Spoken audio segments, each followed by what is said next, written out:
London is full of art and cultural heritage. Museum and telephone boxes are everywhere.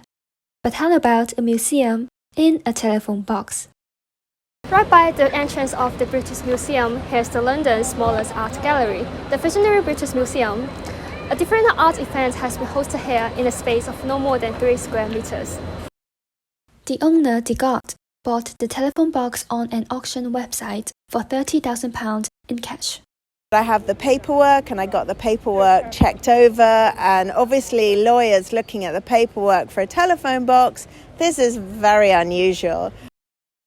The museum in a telephone box has fulfilled Degard's dream for the visionary community to come together and develop the genre of visionary as a recognition.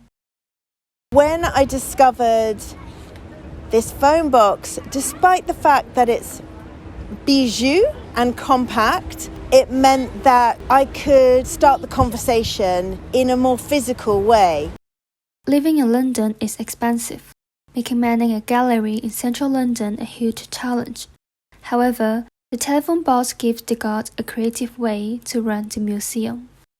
It was practical. Consequently, it's unmanned most of the time. People can come in and out. There's a beauty to the fact that it is actually public furniture, so people feel an ownership. There isn't that hesitancy to come in, and it gives just enough space to describe the concepts that we're approaching. The RA exhibition.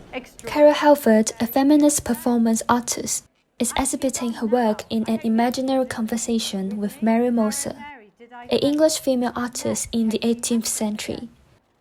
The message is that obviously women being overlooked in history from the long 18th century, probably before then.